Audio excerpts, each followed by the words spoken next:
दोस्तों नमस्कार। योग निरोग कार्यक्रम में आप सभी का स्वागत है।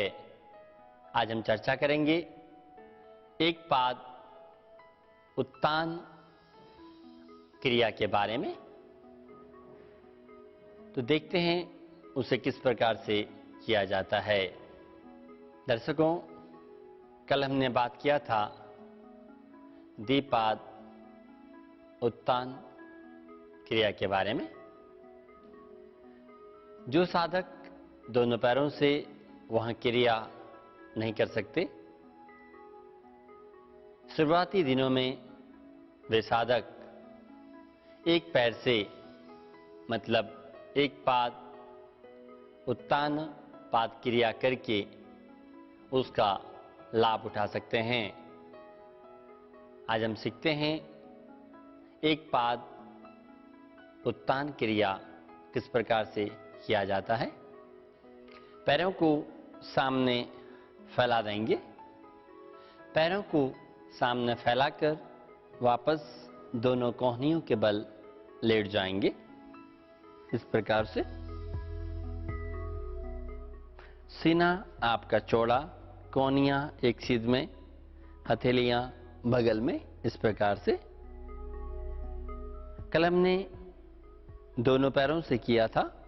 आज एक एक पैर से बहुत ही आसान है। पहले धीरे धीरे दाहिने पैर को उठाइएगा। जितना ऊपर आप उठा सकते हैं। फिर धीरे धीरे दाहिने को नीचे रखिए।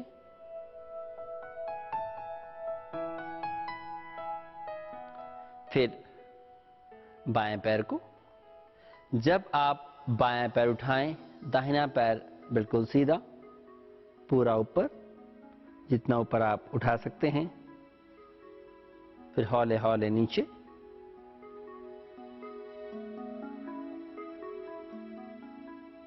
एक बार दाहिना और एक बार बायां, पूरा ऊपर तक।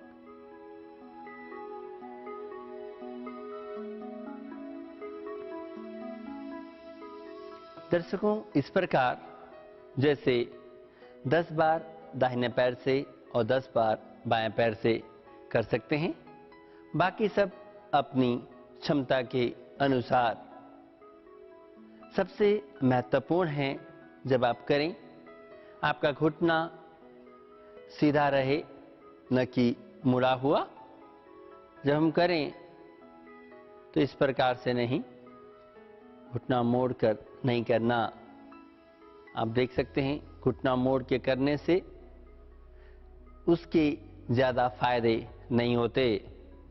दूसरी बात, जब आप पैरों को उठाएं तब दूसरा पैर भी बिल्कुल सीधा रहना चाहिए। आप देख सकते हैं जब मैं दाहिने पैर को उठाता हूं तब बायां पैर एकदम सीधा रहता है। उसका पंजा टुवर्ड द मतलब शरीर की तरफ रहता है। और जब मैं बाएं पैर को उठाता हूं तब दाहिना पैर एकदम सीधा रहता है।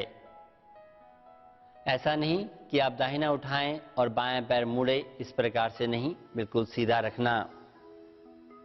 तो वापस से आप देखिएगा, जब आप दाहिना पैर धीरे धीरे उठाते हैं तो बायां बिल्कुल सीधा रहता है, इस प्रकार से। और जितना ऊपर आप उठा सकते हैं, आप देख सकते हैं पैरों की मांसपेशियों को, जब वहां पर खिंचाव आता है। इस प्रकार धीरे से नीचे रखें। फिर दूसरे पैर से लगातार इसी प्रकार करेंगे। दर्शकों, जब हम दोनों पैरों से करते हैं तब उसका इफेक्ट हमारे पेट पर पड़ता है। तो पेट को कह सकते हैं, पेट की मांसपेशियों को स्ट्रेंथ देता है और पेट में जमे हुए फैट को कम करता है। जब हम एक पैर से करते हैं तो जंघाओं में जमे हुए अतिरिक्त चर्बी को कम करता है।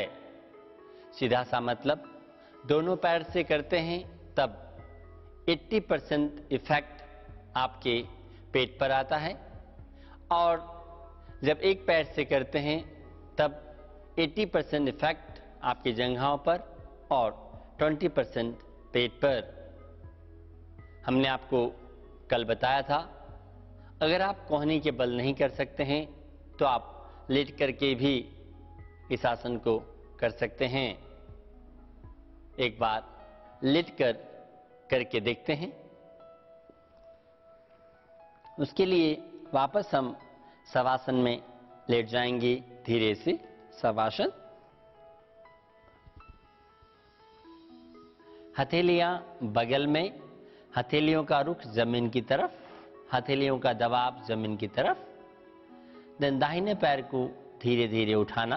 आप देख सकते हैं आराम से, जितना ऊपर आप उठा सकते हैं। और आपका दूसरा पैर बिल्कुल सीधा। पूरा उठाने के बाद धीरे धीरे पैरों को नीचे।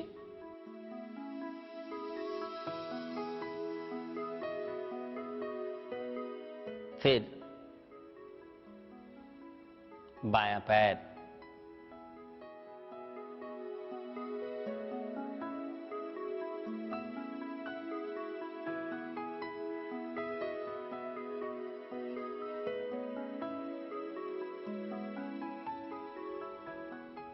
इस प्रकार से जब दोनों पैरों से हो जाएं तब आप आराम कर लें। जैसे 10 बार इससे 10 बार इससे, एक साथ 10 बार नहीं करके पहले राइट से, फिर लेफ्ट से, फिर राइट से, फिर लेफ्ट से करना ज़्यादा अच्छा है। क्योंकि जब एक पैर आपका करता है तो दूसरा पैर आराम करता है, जब दूसरा करता है तब पहला आराम करता है। करने के बाद धीरे से बैठ जाएं या शवासन में आराम करें। मित्रों, हमने देखा एक पाद उत्तान पाद आसन क्रिया किस प्रकार से करते हैं। इसको करने से जंघाओं की मांसपेशियां मजबूत होती हैं और इसका प्रभाव पेट पर भी पड़ता है। जैसे कि मैंने पहले ही बताया, जब हम दोनों पैरों से करते हैं पेट पर 80% और जंघाओं पर 20%, और जब एक पैर से करते हैं तो 80% इफेक्ट आपकी जंघाओं पर और 20% पेट पर।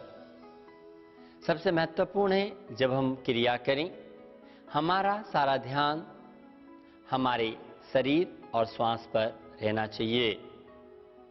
जिन लोगों का श्वास लंबा है वे श्वास लेते हुए पैरों को उठाना और श्वास छोड़ते हुए पैरों को नीचे रखना, ऐसा भी कर सकते हैं। अगर आपका श्वास लंबा नहीं है तो आप श्वास को सामान्य रखते हुए इस क्रिया को कर सकते हैं। आज हमने जाना एक पाद उत्तान पाद क्रिया के बारे में। हम कल फिर हाजिर होंगे नए आसन और क्रियाओं के साथ। तब तक के लिए नमस्कार।